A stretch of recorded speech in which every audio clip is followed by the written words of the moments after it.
عليكم ورحمة الله وبركاته. إن الحمد لله نحمده ونستعينه ونستغفره ونستهديه ونتوب إليه. نعوذ بالله من شرور أنفسنا وسيئات أعمالنا. إنه من يهديه الله فلا مضل له ومن يضلله فلن تجد له وليا مرشدا. أشهد أن لا إله إلا الله وأشهد أن محمدا رسول الله. اللهم صل وسلم على سيدنا محمد وعلى آله وصحبه أجمعين. أما بعد. Bapak Ibu jemaah subuh Masjid Al-Hidayah dirahmati Allah Subhanahu wa taala. Alhamdulillah kita bersyukur kepada Allah subuh hari ini kita dalam kondisi sehat walafiat. Semoga Allah Subhanahu wa taala terus memberikan kesehatan dan keafiatan kepada kita insyaallah. Salawat dan salam atas Rasulullah Muhammad sallallahu alaihi wasallam serta para sahabat, keluarganya dan kita semua umatnya selalu istiqomah terhadap Islam ila yaumil qiyamah. Bapak Ibu sekalian, rahmati Allah SWT.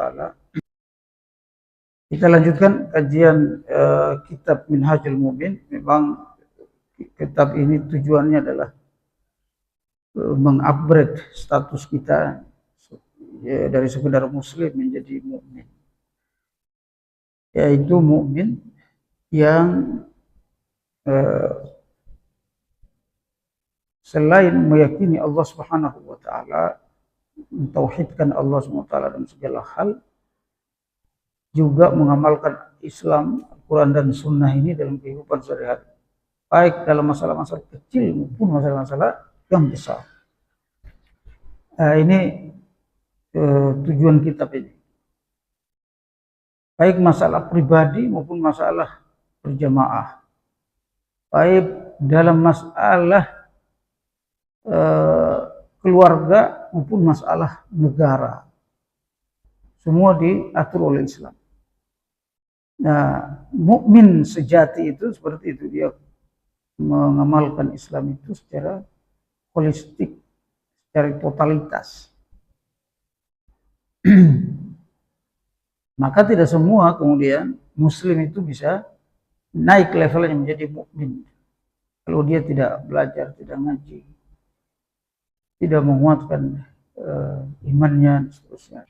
Wa amma haqqu gharimika, hak atau kewajiban kita kepada orang yang mengutang sama kita, atau kewajiban kita, hak dan kewajiban kita kepada orang yang mengutang, berhutang sama kita. Fa in kunta musiran a'taitahu wa in kunta mu'siran raditahu. Kalau dia ngutang ini, dia nggak bisa bayar. Saya mau bayar pakai apa lagi?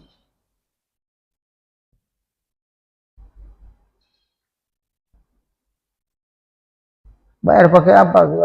Usaha sana, usaha sini, nggak bisa ngembaliin uang itu. Kalaupun ngembaliin, anaknya nggak bisa makan. Rumahnya harus dijual, dan seterusnya. Nah, dalam kondisi seperti ini, di antara kewajiban kita, fa in kunta musiran a'taitah. Kalau kita memang punya harta banyak, ya kita juga bukan orang miskin, ya kita relakan. Sudah saya kasih aja kan. Daripada dia dosa terus. Yang masalah ini adalah dia ngutang tapi tidak pernah ada informasi. Itu juga jadi makanya hak kita kepada orang mengutang itu adalah orang mengutang itu ngomong. Harus dia ngomong, saya belum bisa bayar, saya ini. Bahkan dia setiap saat, jangan kita yang nagih terus. Itu repotnya. Yang ngutang itu harus informasikan. Sudah jatuh tempo nih. Mohon maaf saya belum bisa bayar sesuai tempo ini. Ya, ini udah bertahun-tahun gak ada informasi, kalau nggak ditagih, bahkan di WA nggak dijawab.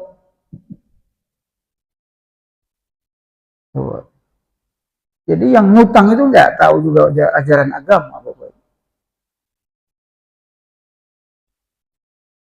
Bahkan ada di antara kita tuh yang menganggap uang yang diutang itu halal udah. tidak dikembalikan. Astagfirullah. Dan itu banyak orang yang sering ke masjid malam. Hutangnya tetap hutang. Itu uang orang yang dipinjamkan. Hutang tetap hutang. Uang orang lain, harta orang lain yang dipinjamkan kepada kita harus kembalikan, wajib. Kalau kita tidak kembalikan, haram hukumnya. Penting kita sampaikan. Kalau kita tidak kembalikan, haram hukumnya. Sengaja kita tidak mau kembalikan, kita makan haram yang haram. Bayangkan ngasih makan anak istri haram. Kecuali orangnya sudah memberikan, memaafkan, meridhokan, ya nggak usah dibayar, baru halal. Atau kita bayar hutang kita kembalikan hutang kita itu, baru halal. Nah, jadi Bapak Ibu sekalian, ya ini kewajiban kita kepada mereka yang berhutang. Berikutnya, arditahu bihusnil qaul wa radadtahu an nafsika raddan latifan. Menagihnya dengan kata-kata yang lembut. Ya, menjawab ketidakmampuannya, penjelasan dia bahwa nggak bisa bayar utang dengan jawaban yang lembut pula. Nah, di antara kebanyakan itu adalah ketika udah nagih itu marah-marah. Nah, ada juga sih alasannya dia marah, kenapa sudah lama nggak dikembaliin. Saya kemarin ada salah satu murid saya itu pengusaha, Pak. Pengusaha masih muda, belum nikah. Ya sekarang di pengusaha tambang emas itu, Pak. Ekspor impor. Dia nanya, Ustadz, saya ini orang hutang sama saya, sengaja nggak kembali. Utangnya besar, Ustadz. Ratusan juta. Terus sengaja nggak dikembali. Kalau saya main keras, pakai debt collector itu, boleh nggak, Pak? Boleh nggak, Ustaz? Dia nanya itu. Pakai debt collector. Nah itu bisa sampai dia pukuli, dihajar, gitu ya. Disita barangnya secara. Wah itu jawabannya susah juga itu. Saya bilang, aslinya menagih itu dengan lemah lembut. Iya Pak, Ustaz, saya sudah lakukan itu, lemah lembut selama bertahun-tahun. Tapi nggak berpengaruh, dia malah. Yang kedua, kalau dia memang tidak mau kembalikan, harus ditegaskan. Dalam hal ini, minta tolong dengan pemerintah. Kita hidup di negara yang tunjukkan data-data pinjamannya sebentar. Nah, makanya namanya ada arbitrase harusnya ya. Pengadilan apa. Ini banyak ini harusnya arbitrase itu aktif. Ya. Bukan nunggu.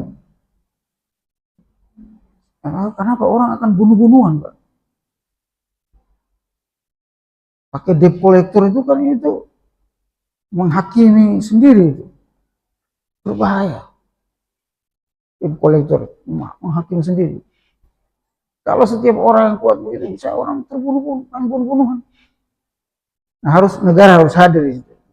Kalau nggak orang bisa bunuh-bunuhan, Pak, masalah utang. Nah, harus negara yang hadir. Siapa yang berhutang?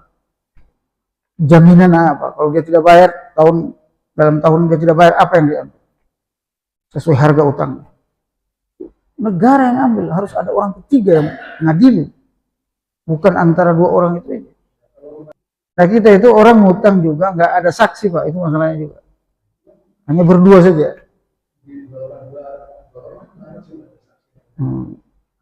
Makanya dalam Al-Quran itu, iza tadayantum bidainin ila ajalin musamma faktubuh waktub bainakum bil adl Kalau kalian ada transaksi ke hutang antara dua orang, harus ada orang yang ketiga yang nulis. Maksudnya pemerintah, Pak. Itu Al-Quran. Surat Al-Baqarah ayat terakhir, ayat paling panjang.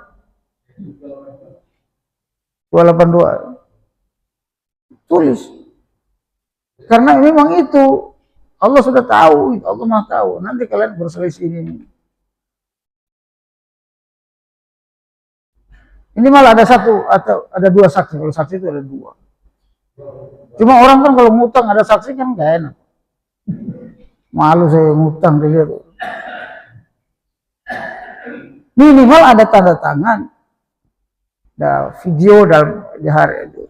Ini Bapak Ibu sekalian, semoga bisa kita laksanakan dalam kehidupan kita sehari-hari.